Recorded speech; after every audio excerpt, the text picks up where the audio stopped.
Hi everyone, thank you for watching again. Today I want to talk to you guys about how to deal with your daughter's hair when it isn't growing as fast as you would like it to grow.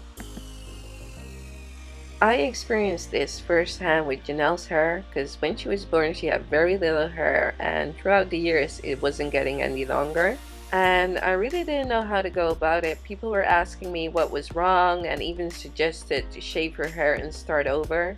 I decided not to put so much emphasis on getting her hair to grow, but on keeping her hair healthy.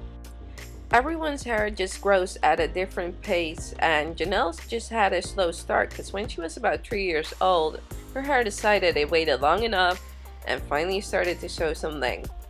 Looking back, I realized that her hair was always growing, steadily getting thicker, and that length retention plays a key role in growing longer hair. So here are my tips to getting your daughter's hair to grow.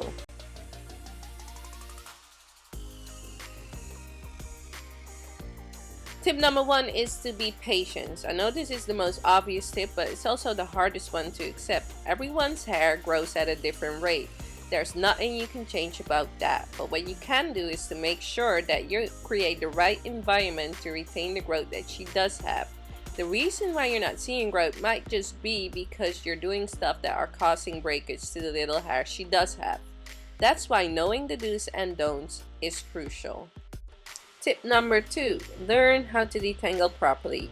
Never detangle hair when it's dry. It will only cause unnecessary pain and breakage, and only detangle her hair when it's wet and saturated with conditioner. Detangle in sections and always start at the tips of her hair, working your way up. If you want a visual on how I detangle my daughter's hair, click on the link above and get yourself a detangling brush, girl.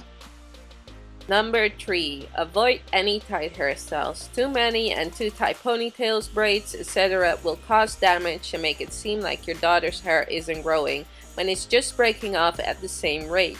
Opt for twists instead of braids, as it's nearly impossible for twists to be done too tight. Also, it gives the illusion of fuller hair if your daughter's hair isn't as thick, or just let it fro. Number four, choose low manipulation hairstyles. That means hairstyles that don't require daily maintenance, like retwisting her hair every night or detangling every 2 days. Styling your daughter's hair only once a week should do the trick. Number five, deep conditioning is key when you're only styling her hair once a week because it gives her hair its weekly doses of vitamins and minerals, which will strengthen her hair, and we all know that strong hair means less breakage. Trim when necessary. Thinning ends and an increase of tangles are signs that your daughter's hair needs a trim. If you don't trim the ends, the increasement of knots will break off the strands that are still healthy and will cause a major setback in her hair growth journey. Tip number seven is my last and final tip. Protect her hair and moisture level by letting her sleep on a satin pillowcase. Around the age of 3, you can also opt for a satin scarf instead. I prefer a satin scarf because it also keeps the hairstyle intact even when she's a wild sleeper. That was it. Thank you for watching again. If you have any questions, please leave them in the comment box below and I'll make sure to answer them ASAP.